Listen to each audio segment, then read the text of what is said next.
Hello everybody, welcome to Whiskey Business. Today we are going to be making some fish tacos along with a vegan avocado cream sauce. So you could make these tacos completely vegan, just replace whatever you're putting in the batter, a fish, make it with tofu or vegetables, or just do fresh veggies and beans, or just stick around for the cream sauce, or just have fish tacos, whichever you prefer. Anyway, so we're doing fish tacos. I've got a little over a pound of fresh cod, and I'm gonna be making some pinto beans as well. I've got radishes, coleslaw in the fridge, and all the other good stuff that you need for tacos. And then for the cream sauce, you need avocados, tomatillos, jalapeno, cilantro, lemons, and olive oil. And I will show you how to make that coming up first. But of course, it's Whiskey Business. So we've got Old Bardstown tonight, and that's what I'm drinking. So let's make some cream sauce. First things first, for the avocado cream sauce, we are gonna roast some tomatillos. So I've got 5 good size, large, medium-ish tomatillos. We are gonna roast them at 400 for about 10 to 15 minutes. If you've never had tomatillos, they look like a green tomato wrapped in this little kind of cactusy skin type of thing. So once you roast them, these peel off real nicely, and we're just gonna pop those into our blender with some avocado, garlic, jalapeno, lime, and olive oil. It's really, really simple, and you'll make it as thin or as thick as you want it for your sauce. You can make this sauce as a pasta sauce. You can put it on top of chicken, burgers, sandwiches. You can make it as a dip. I've done that before, make it a little thicker. This sauce is fantastic, and you can add whatever you want to it. If you want to do it as a pasta sauce, chop up some cherry tomatoes, add that to it, throw your pasta in, then you got a nice vegan creamy avocado sauce. And my tomatillos are roasted. This is a little full, so hopefully this doesn't spill out on me when I'm going to blend it up. My large cup, I realized, was preoccupied in the freezer with something.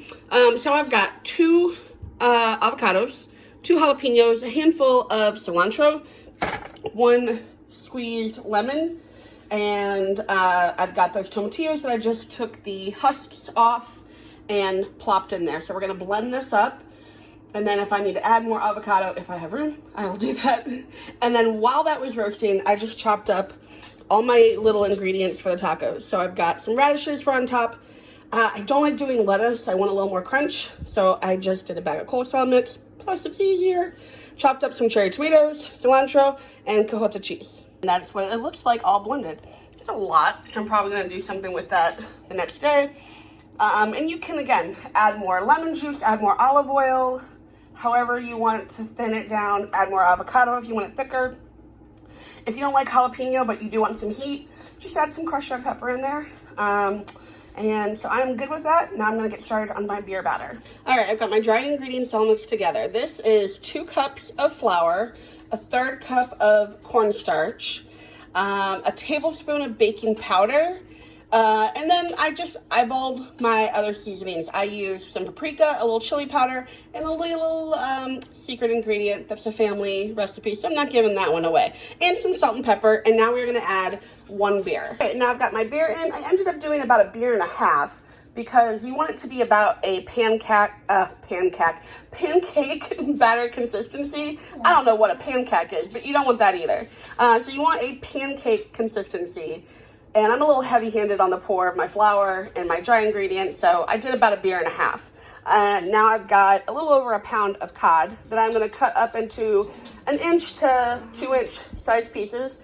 I hate when you have 1 strip of fish and then you take a bite and all the breading comes out or the whole fish comes out. So I'd rather have like a couple of pieces in each taco. So I'm gonna cut them up into bite-sized pieces. That way I can test one and adjust my batter as needed. And excuse my dogs who want to be loud and obnoxious every time I go to talk. Really? And now you do nothing. That figures. So, back to the fish. We're gonna cut this up. We're gonna test one. If I like it, we're gonna continue to do that. So over here, I've got my pinto beans. I've also got them in a little beer. And I'm gonna cook these down with some jalapeno and cilantro. That's just my side. You can do however you like them. And I've got a couple of inches of vegetable oil in my cast iron that we're gonna do for frying. Now we're frying, so you're just gonna do, you wanna give them some space and a couple of minutes on each side. This one is my test one. I'm about to take that out and see how that is, and the rest of them are good to go. And once I take them out, you wanna put them on a rack with a, rack with a rack. You want to put them in the pan with the rack over it, so that way any grease can drip down. And then just keep them in the oven at 250 so they stay warm and they don't then cool out or the crispiness softens up. Here's my first little test ones, and they are delicious. Another little tip, as soon as they come out of the fryer and you set them out, you want to hit them with some salt. Otherwise, that salt is going to kind of, try to salt them later, it's not going to really want to stick. They're going to be perfect and stick right after you take them out of the oil. And there we have our fried fish. Little beautiful golden nuggets of cod there with our whiskey in the background. So we're going to get our tacos assembled and eat up. And there we have our nice pretty tacos with all of our fixings on it. About to serve up my pinto beans on the side. I probably should have done smaller shells, but these were on sale and I kind of wanted a big taco. So there you go. We have our fish tacos with our vegan avocado cream sauce and of course our whiskey. So I hope you like it. Hope you enjoy. Comment, like, share, hit the little bell for notifications, and I'll see you next time.